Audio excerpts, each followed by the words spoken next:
और यूपी से इस वक्त बड़ी खबर। यूपी के काबिनेट वजीर राकेश सुशांत को कानपुर की अदालत में जमानत मिल गई है। आर्म्स एक्ट से मुतालिक 31 साल पुराने केस में सजा के साथ जमानत का फैसला आ गया। 1 साल कैद की सजा, 1500 रुपये जुर्माना और कोर्ट से ही जमानत हुई। राकेश सुशांत भोगनीपुर असेंबली से बीजेपी के एमएलए हैं। तो इस वक्त की बड़ी खबर हम आपको बता दें, कानपुर से बड़ी खबर आ रही, जहां यूपी के काबिनेट वजीर राकेश सुशांत को कानपुर की अदालत में जमानत मिल गई है। आर्म्स एक्ट से मुतालिक 31 साल पुराने केस में सजा के साथ जमानत का फैसला आया है। 1 साल कैद की सजा, 1500 रुपये जुर्माना और कोर्ट से ही जमानत हुई है। राकेश सुशांत भोगनीपुर असेंबली से बीजेपी के एमएलए हैं। तो बड़ी राहत राकेश सुशांत को मिली है। आपको बता दें कि आर्म्स एक्ट से जुड़ा हुआ यह पूरा मामला था। 31 साल पुराने मामले में सजा, एक तरह से उन्हें राहत मिली है। सजा के साथ जमानत का फैसला आया है।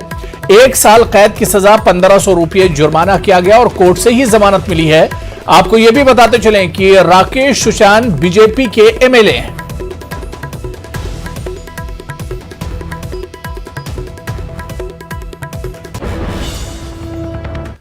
आगे बढ़ेंगे। दौलत मुश्तरका खेलों में हिंदुस्तान की झोली में एक और गोल्ड आया है। बैडमिंटन में खवातीन के सिंगल्स मुकाबले में पीवी सिंधु ने सोने का तमगा हासिल कर लिया। दौलत मुश्तरका खेलों में यह सिंधु का पहला गोल्ड मेडल है। उन्होंने कनाडा की मिशेल को 21-15 और 21-13 से शिकस्त दे दी।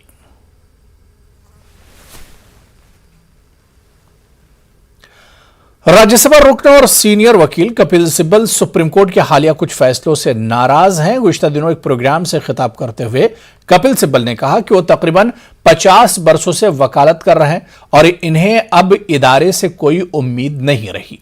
सिब्बल के मुताबिक हसास मुकदमात चुनिंदा जजों के सुपुर्द किए जाते हैं। उन्होंने अदलिया की आजादी पर भी सवाल उठाए हैं।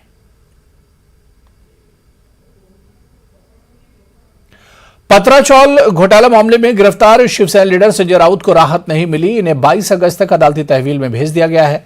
तहवील के दौरान अदालत ने संजय राउत को घर का खाना और दवा देने की इजाजत दे दी है। संजय राउत अब तक ईडी की तहवील में थे। ख्याल रहे कि चाल की तामीर 9 के प्रोजेक्ट में 1000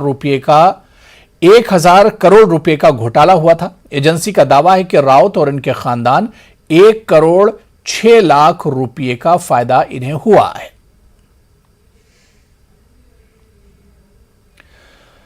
सुभाष चंद्र बोस की पड़पोती राजश्री चौधरी बोस को इलाहाबाद में ट्रेन से उतार दिया गया। वो बनारस जा रही थी। जराये के मुताबिक राजश्री ज्ञानवापी पूजा अर्चना के लिए जा रही थी। इन्हें कुछ तंजीमों ने मदऊ किया था। इत्तला मिलने पर इंतजामिया ने राजश्री को ट्रेन से उतारकर पुलिस लाइन भेज दिया।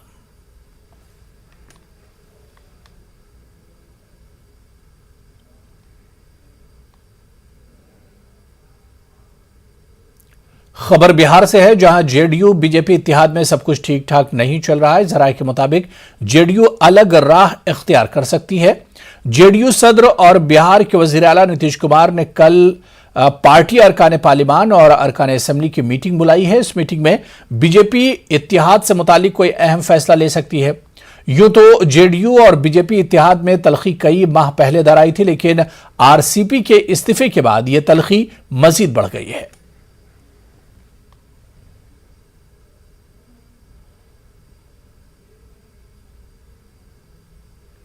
तो बिहार में सियासी हलचल पर मरकजी वजीर अश्विनी चौबे का कहना है कि बीजेपी जेडीयू इत्तेहाद मजबूत है। उन्होंने कहा कि अरकान पार्लिमान और असेंबलियों के साथ मीटिंग सभी कर सकते हैं। नीति आयोग की मीटिंग में नीतीश कुमार की अदम मौजूदगी पर अश्विनी चौबे ने कहा कि कुछ इंतजामी वजूहात के सबब वो शिरकत नहीं कर सके। केंद्रीय मंत्री अश्विनी चौबे, उनसे हम बात करते हैं। सर, जिस तरह से अगर हम बात करें बिहार की सियासत जिस तरह से करवट ले रही है, सर कैसे देखते हैं सर इसे? भाई, बिहार में सब कुछ ठीक है, आगे भी ठीक रहेगा, समझ गए। और इसलिए बिहार में किसी प्रकार की कोई ऐसी बात नहीं है, ये अफवाहों का बाजार है। बिहार में हमारा एनडीए गठबंधन इंटैक्ट है, आगे भी रहे। हाँ सर, जिस तरह से जेडीयू ने अपने सभी सांसदों को पटना तलब किया है, उनकी बैठक में होनी है, ललन सिंह का जिस तरह से बयान आया है, उसे आप कैसे देखते हैं सर? भाई देखिए, संगठन का बैठक करना तो अपना अपना कर्तव्य होता है। ये बैठक होते रहता है, उसमें कौन बड़ी बात है। सर कि जिस तरह से देखा गया कि नीतीश कुमार जो है वो कल बैठक में भी नहीं आए, नीति आयोग की बैठक में भी नहीं आए। उसके पहले जब अमित शाह गए थे वहाँ पर भी मुलाकात नहीं हो रही थी। इससे भी कयास लग रहे थे सर। भाई देखिए, कयास तो लगते रहते हैं। अब किसी का व्यक्तिगत कोई कारण होगा, कोई प्रशासनिक कारण होगा, कोई बीमारी होगा, कोई और भी कारण होगा। ऐसे मैं तो बिहार सरकार का प्रवक्ता नहीं हूँ कि इसका जवाब मैं दे सकता हूँ, लेकिन मुझे जहाँ तक मालूम है कि परिस्थिति के कारण नहीं आना, इससे कोई इस पर कयास लगाने की जरूरत नहीं है। उधर आरजेडी लीडर मनोज झा का कहना है कि बिहार में हमारी पार्टी सबसे बड़ी पार्टी है। इनके मुताबिक रियासत में अदम इस्तेहकाम की सूरत हाल नहीं। उन्होंने कहा कि जो बेहतर होगा बिहार वो फैसला करेगा। आपने तो सारी बातें स्वयं बता दी, उसके बाद हम जैसे दल के लिए क्या बचता है? हम सिंगल लार्जेस्ट पार्टी हैं और single largest pre poll alliance है। उसके बाद हम बिहार में इस तरह के अस्थिरता के तत्व तो देख नहीं सकते। तो जाहिर तौर पर इसकी परिणति देखिए कैसे होती है। तन और मन दोनों उस दल का था, अब वो तय करें। लेकिन जो मैंने आपसे कहा कि बिहार में सिंगल लार्जेस्ट पार्टी हम हैं, नेता प्रतिपक्ष तेजस्वी जी और महागठबंधन दल के अन्य नेता और प्री पोल भी हम सबसे बड़े अलायंस पार्टी हैं। तो जाहिर तौर पर हम चुपचाप हाथ पे हाथ धरे बिहार की में अस्थिरता के ये तत्व तो देख नहीं सकते। मुहर्रम के मुकद्दस अय्याम के दौरान नकबजनी के मुसलसल पेश आ रही वारदातों से लोगों और अज़ादारों में तशवीश की लहर दौड़ गई है। जिला बारामूला के अहमदपुरा पट्टन में रात के दौरान नकबजनों ने उस वक्त एक घर से लाखों रुपये मालियत के जेवरात और नकदी रुकुमात पर हाथ साफ किया जब अफराद खाना जुलूस अज़ा में शिरकत करने गए थे। मुतासरीन की एक बेटी की मुहर्रम के महीने के बाद शादी होने वाली थी, इसलिए उन्होंने ये जेवरात जमा किए थे। मीरगुंड पट्टन में भी रात के दौरान ऐसी ही एक वारदात पेश आई। इधर जियारत बाबा पयामुद्दीन ऋषि और चंदीलोरा टनवर्ग में भी नकबजनों ने दिन दहाड़े 2 गाड़ियां उड़ा ली। हरिविट्टू टनवर्ग में 1 लाख रुपये मालियत के जेवरात और 80,000 नकदी उड़ा ली गई। पुलिस पोस्ट कंगमडारा ने अहमदपुरा में जाय वारदात का मुआयना करके केस दर्ज किया है।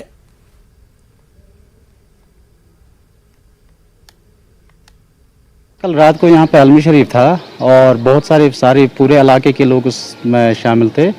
तो 1 घंटे में ये सब हुआ है। यहाँ पे जो हमारे अंकल है वो यहाँ से निकल गए और 10 बजे वहाँ से वापस आके जब देखा तो यहाँ पे पूरा खाली था और पूरी जेवरात लेके गए हैं, जो कि अभी मुहर्रम सफ़र के बाद आने वाली शादी थी तो उसमें सारा कुछ जितने भी जेवरात थे, जो भी सामान था शादी के लिए, वो सब लेके गया है। मेरी अब गुजारिश यही है कि यहाँ पे हमारा लोकल पुलिस स्टेशन है, अगर उनको पता है कि इस टाइम पे शिया आबादी वाले सारे इलाके जो है वो इस टाइम पे बहुत बिजी रहते हैं इन अयाम्स में, तो उनको कम से कम एक्टिव होना चाहिए, गश्त मारनी चाहिए, ताकि चोर को एक डर सा रहे कि मतलब ये वारदात अंजाम ना आ जाती। ये तो पहला वाक़ा है इस गाँव में, आजकल जो हुआ है पहला वाक़ा है। इस तरह ये लोग निकले हैं घर से, अलमी शरीफ के पीछे थे और वापस 10 बजे आकर उन्होंने घर में देखा टूट फूट हुआ था। घर में सब चोरी, इनकी शादी थी बच्ची की और ये जो भी सामान था, सोना था और सब ले गए हैं। मुहर्रम के इन मुक़द्दस अयाम के दौरान जो नकबजनी की वारदात है वो उनका न थमने वाला सिलसिला जारी है। यहाँ पे ये सवाल खड़ा होता है कि जिस तरीके से यहाँ पे जो मुतासरीन हैं उन्होंने भी सवाल किया है कि इंतजामिया को मुहर्रम के अयाम के दौरान इक़दाम उठाने की ज़रूरत है, जो मुतल्लिका यहाँ पे पुलिस भी है उन्हें गश्त कराने की ज़रूरत है, गश्त लगाने की ज़रूरत है। और ये वारदातें सिर्फ यहाँ पे नहीं है बल्कि आज मीरगुंड पट्टन में भी ये वारदात हुई है, मलगुछन में भी इस मामले की एक कोशिश की गई है जहाँ पे चोर जो है फरार हो गए हैं। इसी तरह टनमर्ग इलाके की अगर बात करें, गुज़श्ता 2 रोज से वहां बाबा ऋषि में कल गाड़ी चोरी हुई और उसके 1 रोज कबल यहाँ चंदीलोरा टनमर्ग में भी एक गाड़ी की चोरी हुई है। और इस तरह यहाँ पे लोग डिमांड कर रहे हैं जो ये नकबजन है, जो ये चोर हैं, उनके खिलाफ कार्रवाई होनी चाहिए। मुनीर हुसैन, न्यूज़ 18 उर्दू, अहमदपुरा पट्टन। कश्मीर को दुनिया का खूबसूरत तरीन और महफूज मकाम करार देते हुए मशहूर यूट्यूबर तानिया खनी जो ने मुल्क के लोगों को मशवरा दिया है कि वो कश्मीर के सैर पर आएं। मशहूर सियाती मकाम वादी बंगस में 2 रोज़ा फेस्टिवल का मुशाहिदा करते हुए न्यूज़ 18 के नुमाइंदे याहिया सुल्तान के साथ खुसूसी इंटरव्यू में तानिया ने कहा कि वो कश्मीर में खुद को महफूज समझ रही हैं। इनका कहना था कि हालात बदल रहे हैं और बंगस इंतहाई खूबसूरत मकाम है। ये वादी वाकई में बहुत खूबसूरत है और जितनी आपने इंट्रोडक्शन दी इस वादी की, मैं कहूँगी 100% सब सारे शब्द आपके बिल्कुल सही थे। मुझे भी यहाँ पे आके बहुत ही अच्छा लग रहा है। एक तो इतनी ग्रीनरी है यहाँ पे, इतना नेचर है, दूर दूर तक इतने अच्छे अच्छे हिल्स और पहाड़ हैं। तो यहाँ पे तो आके सबसे पहले देखते ही दिल खुश हो गया, सच कहूँ तो मैं ख़ास तौर से ट्रैवल वीडियोज़ ही बनाती हूँ और जहाँ पे भी मैं जाती हूँ मैं कोशिश करती हूँ कि वहाँ से कुछ एक पॉजिटिव मैसेज बाहर निकल के आए, एक स्टोरी निकल के आए और लोगों को भी वहाँ जाने का मन करे। तो अब मुझे लगता है मेरे चैनल की बस यही खासियत है कि मैं हर जगह जाके कोई पॉजिटिव मैसेज शेयर करना चाहती हूँ एंड उसको अपने नज़रिए से एक स्टोरी में डाल के मैं दूसरों को भी मोटिवेट करती हूँ कि आप भी जाइए इन जगहों पर और आप भी देखिए कि यहाँ पे आपको कितना अच्छा लगेगा जाके, कितना पॉजिटिव फील होगा। और इस जगह से तो खास तौर से जैसे मैंने कश्मीर ले ये सब जगह से भी वीडियो बनाई हुई है पहले, तो अभी मैंने रिसेंटली एक लद्दाख की सीरीज़ की थी जो सब लोगों को बहुत पसंद आई। स्पेशली मैंने कुछ बॉर्डर के इलाकों में भी जाके वीडियोस बनाई, तो वो खास तौर से मेरे जितने भी चाहने वाले जो सब्सक्राइबर्स हैं उन लोगों को बहुत पसंद आई और उन्होंने काफ़ी अप्रिशिएट किया। तो एक तरह से कह सकते हैं रीसेंट टाइम्स में वो वीडियोस थी और अभी रिसेंटली मैंने श्रीनगर, गुलमर्ग इन सब की वीडियोस बनाई तो वो भी लोगों को बहुत पसंद आई। न्यूज़ 18 के जरिए आपका क्या पैगाम होगा हमारे मुल्क के बाकी जो रियासतें हैं जिनके लोग कश्मीर आना चाहते हैं या कहीं न कहीं वो कतराते हैं कश्मीर आने के लिए, उनके लिए ख़ास क्या पैगाम होगा तानिया जी की तरफ से? ओके, तो मेरी तरफ से यही पैगाम होगा कि आपके जितने भी एप्रीहेंशंस हैं, फियर्स हैं, उनको थोड़ा साइड रख के आप ज़रूर आए और देखें खुद से, क्योंकि अभी हालात बहुत बदल चुके हैं और जैसे कि आप देख भी सकते हैं इतनी बड़ी महफिल में इतने सारे लोग आए हुए हैं, तो हालात बदल रहे हैं और अच्छे के लिए, बेहतर होने के लिए बदल रहे हैं और इसमें अगर आप भी अपना कंट्रीब्यूशन देंगे तो बहुत अच्छा रहेगा। और यहाँ पे देख के सच में ऐसा लग रहा है कि कश्मीर के बारे का जो नज़रिया है वो हम सबका चेंज होना चाहिए एक तो, और ऐसा होना दिल से आना चाहिए कि यहाँ पे घूमने आओ तो आपको मुसीबत कोई नहीं आएगी, सबको बहुत अच्छे हैं, सब बहुत कोऑपरेशन के साथ रहते हैं एंड हर कोई चाहता है कि इस एरिया का, इस रीजन का भला ही हो। जीतन राम मांझी का मानना है कि इक़्तिदार में तब्दीली के इम्कान नहीं। जो कुछ करना है नीतीश कुमार करेंगे, नीतीश कुमार क्या करेंगे वो अलग बात है, लेकिन सवाल जहां तक आप लोग इस बात को एक चर्चा कर रहे हैं, एनडीए में किसी प्रकार की बिकरिंग नहीं है, सत्ता परिवर्तन की कोई बात नहीं है, वहां बाढ़ और सुखाड़ की स्थिति है, उस पर विचार करने के लिए नीतीश कुमार जी सब लोगों को बुलाए हैं। हम भी बात करना चाहते हैं कि जल्दी सुखाड़ घोषित हो और हर तरह से हमारा भी उत्तर दक्षिणी बिहार ठीक रहे, क्योंकि दक्षिणी बिहार से हम आते हैं, तो इसलिए इसको कयास लगाना उचित नहीं है। ये नॉर्मल बैठक है विधायकों की और सांसदों की, और हम लोग भी जो बैठेंगे वो नॉर्मल बैठेंगे और उसके बाद फिर मुख्यमंत्री से मुलाकात करेंगे और मुलाकात करने के बाद हम लोग राज्य की समस्या के बारे में बात करेंगे।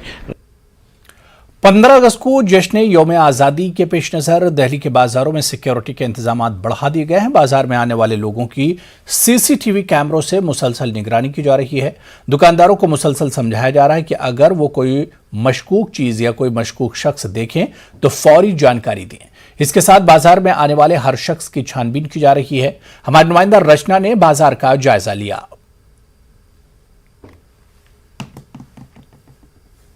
जश्न आज़ादी की 75वीं वर्षगांठ के लिए देश भर में तिरंगा यात्रा निकाली जा रही है। हर घर तिरंगा अभियान चलाया जा रहा है, अमृत महोत्सव मनाया जा रहा है। 15 अगस्त से पहले बाज़ारों के अंदर भी सुरक्षा के मद्देनज़र व्यवस्थाएं बढ़ा दी गई हैं। पुलिस बल पूरी तरीके से तैनात हैं। इस वक्त हम दिल्ली के सरोजनी नगर मार्केट के अंदर का नज़ारा आपको दिखाना चाहेंगे कि यहाँ पर आप देख सकते हैं कि सुरक्षा को लेकर किस तरीके के इंतज़ाम यहाँ पर किए गए हैं। हालांकि आम दिनों की बात करें तो सुरक्षा के इंतज़ाम ऐसे ही मार्केट में देखने के लिए मिलते हैं, लेकिन 15 अगस्त के चलते सुरक्षा व्यवस्था यहाँ पर बढ़ा दी गई है। मार्केट के अंदर जाने वाली जो भी गाड़ियाँ हैं या जो लोग खरीदारी यहाँ पर करने आ रहे हैं उनकी भी पूरी तरीके से जाँच की जा रही है और जाँच के बाद ही उन्हें अंदर जाने दिया जा रहा है। और अगर आप ऊपर देखें तो ऊपर भी निगरानी के लिए पुलिस बल पूरी तरीके से तैनात है। और एक तरीके से जिस मार्केट में जिस तरीके से सीसीटीवी कैमरा चप्पे चप्पे पर लगाए गए हैं, पूरा मार्केट सीसीटीवी कैमरे की निगरानी में नज़र आ रहा है, क्योंकि पुलिस भी नहीं चाहती है कि आज़ादी के पर्व पर किसी भी तरीके की कोई चूक हो। उसके लिए चाक चौबंद प्रबंध यहाँ पर किए गए हैं और तस्वीरों के माध्यम से भी आप देख रहे होंगे कि पुलिस बल पूरी तरीके से यहाँ तैनात है। जैसे मैंने आपको बताया कि किसी को भी अंदर आने से पहले पूरी तरीके से जांच की जा रही है। साथ ही साथ जो यहाँ पर दुकानदार हैं, जो हॉकर्स हैं, उनकी ब्रीफिंग की जाती है। उन्हें भी समझाया जाता है कि अगर कोई संदिग्ध व्यक्ति देखें या किसी भी तरीके की कोई संदिग्ध वस्तु उन्हें देखने के लिए मिले तो तुरंत पुलिस में सूचना दें, उनको जानकारी दें, ताकि किसी भी तरीके की सुरक्षा में चूक ना हो पाए। और इसी के लिए यहाँ पर चाक चौबंद प्रबंध किए गए हैं। गाड़ियाँ भी जो हैं उनको भी पूरी तरीके से चेक किया जा रहा है। मार्केट की जो पार्किंग है उसमें लगातार पुलिस बल की तरफ से चेकिंग की जा रही है, ताकि कोई भी ऐसी कोई चीज़ यहाँ पर पार्क ना हो पाए या ऐसी कोई चीज़ ना हो पाए जो सुरक्षा में बड़ी भूल बने। इसी के लिए पुलिस बल तो पूरी तरीके से तैनात ही है। और आप देखें तो यहाँ पर चेकिंग जैसे की जा रही है, और साथ ही साथ पूरे जो यहाँ पर गेट्स हैं, यहाँ पर करीबन 5 गेट हैं, उसमें से एक गेट को बंद कर दिया गया है। 4 गेट से ही एंट्री है, एग्जिट है, वहाँ पर पुलिस बल पूरी तरीके से तैनात किया गया है। और मैंने आपको बताया कि पूरे मार्केट में जगह जगह सीसीटीवी कैमरा लगाए गए हैं, और सीसीटीवी कैमरे से किस तरीके से निगरानी की जा रही है, एक मॉनिटरिंग रूम बनाया गया है। मॉनिटरिंग रूम में पूरी मार्केट की निगरानी एक तरीके से की जा रही है, और वो भी हम आपको दिखाएंगे। इससे पहले हम जान लें कि 15 अगस्त को देखते हुए मार्केट में जो लोग हैं उनका क्या कहना है, सुरक्षा बल को वो किस तरीके से देखते हैं। ये बताइए कि 15 अगस्त आने वाला है, व्यवस्थाएं बहुत सारी देख रहे हैं और हमेशा ऐसा होता है, इस बार क्या खास देखने के लिए मिल रहा है? देखो, इस बार सुरक्षा का तरीका सीपी साहब ने पूरी दिल्ली में ऐसी मुहिम चला रखी है, कोई कमी ना हो। और यहाँ 78 सीसी कैमरे हैं और जल्दी 44 कैमरे भी लग रहे हैं। 600 कैमरा दुकानदारों का है। दिल्ली पुलिस सिविल में, वर्दी में डीसीपी साहब, एसीपी साहब, एसएचओ साहब खुद मुआयना करते हैं, सुरक्षा में कोई कमी ना हो। आप देख रहे हैं चारों तरफ सुरक्षा है, सबके लिए 15 अगस्त मंगलमय हो, सबकी सुरक्षा है। बिल्कुल, सबकी सुरक्षा की व्यवस्था की गई है। और सरोजनी नगर मार्केट में जिस तरीके से गेट पर हमने देखा कि जो लोग यहाँ पर खरीदारी करने के लिए पहुँच रहे हैं उनको चेकिंग के बिना अंदर नहीं आने दिया जा रहा है, और सीसीटीवी कैमरे भी लगाए गए हैं। और सीसीटीवी कैमरे की निगरानी के लिए मॉनिटरिंग रूम में किस तरीके से मॉनिटरिंग हो रही है वो आप यहाँ देख सकते हैं। ये सरोजनी नगर मार्केट का मॉनिटरिंग रूम है। करीबन 74 कैमरे यहाँ पर लगाए गए हैं और उनकी मॉनिटरिंग किस तरीके से यहाँ की जा रही है ये आप देख सकते हैं कि यहाँ पर जो स्क्रीन से जहाँ जहाँ ये सीसीटीवी कैमरे लगाए गए हैं उनमें लगातार यहाँ पर जो 2 पुलिसकर्मी हैं वो यहाँ अपनी नज़र बनाए हुए हैं। किस तरीके से सारी चीज़ें आप लोग देखते हैं? जी, ये सुबह मार्केट खोलने हैं, सुबह जैसे ही 9 बजे से और रात को 10 बजे जैसे मार्केट क्लोज जब तक नहीं हो जाती, जब तक ये मॉनिटरिंग रहती है। तो लगातार आप लोग ये वॉच करते रहते हैं सीसीटीवी कैमरा? जी जी जी, लगातार वॉच करते हैं। और कैमरे रात को भी चलते रहते हैं वैसे, लेकिन मॉनिटरिंग पूरा डे होती है। रात को तो क्लोज ही हो जाती है वैसे मार्केट। 15 अगस्त आने वाला है, तो कुछ और खास तैयारियां यहाँ पे की गई हैं सुरक्षा को देखते हुए? हाँ, यहाँ सुरक्षा बढ़ा दी गई है मैडम पहले से ज़्यादा। अच्छा, कंट्रोल रूम से पूरी मॉनिटरिंग की जा रही है। जश्न आज़ादी के पर्व पर बाजार तो पूरी तरीके से सीसीटीवी कैमरे की निगरानी में है। लोग सुरक्षित रहें इसलिए पुलिस भी लगातार कार्यरत है। कैमरा पर्सन विपिन राय के साथ Rachna, news 18 Delhi. Jammu Kashmir power development corporation के मुलाजमीन ने आज जम्मू में एहतजाजी मुजाहरे किए। Jammu Kashmir power employees and engineers coordination committee के बैनर तले एहतजाज कर रही है मुलाजमीन इलेक्ट्रिसिटी तरमीमी बिल 2022 के खिलाफ एहतजाज कर रहे थे। धरने पर बैठे मुलाजमीन इस बिल को वापस लेने का मुतालबा कर रहे थे। इनका कहना है कि इस बिल से बिजली सेक्टर में निजी सेक्टर आ सकता है जो मुलाजमीन के मफाद में नहीं है।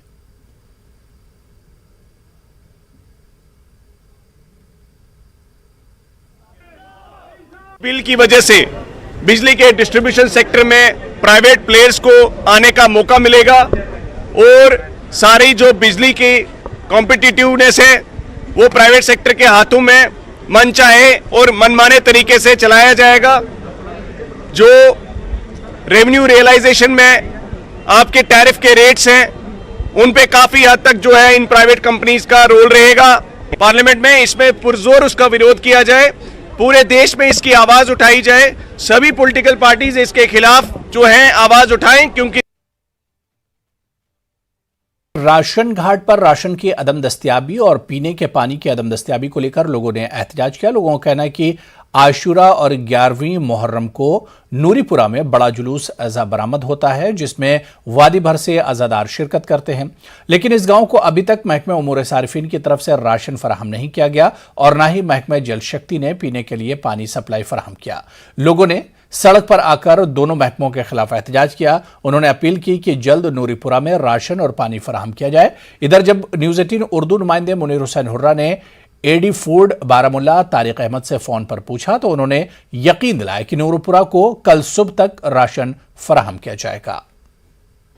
जुलूस है और बड़ा जुलूस निकलता है।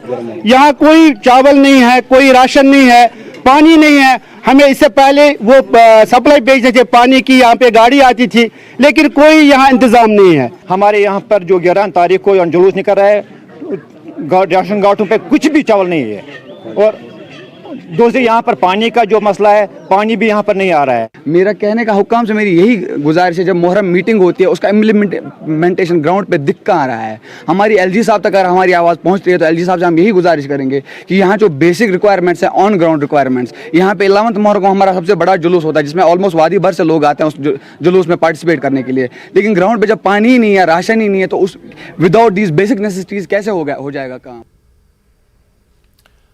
म्यूनिसिपल कमेटी हाजुन की जानिब से आज एक रोज़ा वर्कशॉप मुनक्किद किया गया। सिंगल यूज़ प्लास्टिक के मुज़र असरात के हवाले से मुनक्किद किए गए इस वर्कशॉप में कौंसिल के सदर डॉक्टर इरशाद, प्रोग्राम अफसर मोहम्मद अशरफ, हकाक और बड़ी तादाद में स्कूली बच्चों ने शिरकत की। प्रोग्राम के दौरान प्लास्टिक के मुज़र असरात के हवाले से जानकारी फराहम की गई।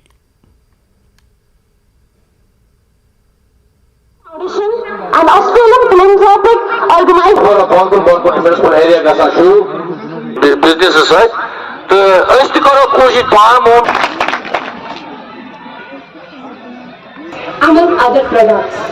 पुंछ के मेडर सब डिवीजन के लाइन ऑफ कंट्रोल से मुल्का पंचायत सागरा के वार्ड नंबर मोहल्ला खटाना में गुज़िश्ता कई दहाइयों से मेन तारों को सब्ज लकड़ी के आरजी खंभों और सब्ज दरख्तों से बांधकर बिजली की सप्लाई जारी है। इलाके के लोगों का इल्जाम है कि कई बार महकमा बिजली के हुकाम को गांव में बिजली की फराहमी के लिए लोहे या सीमेंट के खंभे लगाने की अपील के बावजूद आज तक कोई मुनासिब कार्रवाई नहीं की गई। वादरी की तहसील मंडी में चंद रोज कबल दरख्त से तार गिरने से खातून और इसकी भैंसें जाँ बहक हो गई थीं।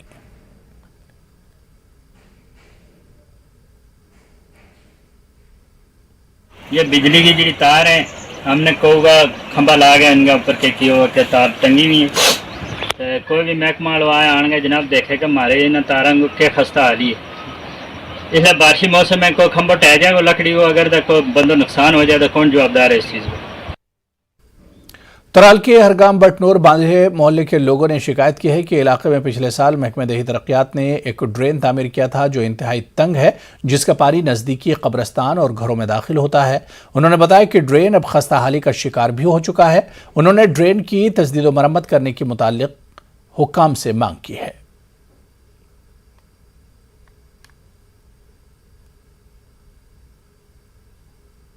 ये ड्रेन यह मान खलियाय बन तंग, बिल्कुल तंग। अगर पे आब वस कब्रिस्तान बुथ मिसाल जायपोर बनमित योर गरीब इलाक, अगर पे आब वस डुय ऊर आबस सती। मिसाल 2-3 दोन पे यह रूद वो तुम पान तो ब्लॉक क्या गम। ये ब्लॉक गई इस मड़गुजारस मज आब पत आए इथे पे मान रुदस मज कर ओर योर तो कर मान नाल साफ, अद वो आब बन कुन रूद बन तो बेल दाज हेत। यह प्रॉब्लम। तो चलिए इस बुलेटिन में अभी फिलहाल इतना ही। आदाब।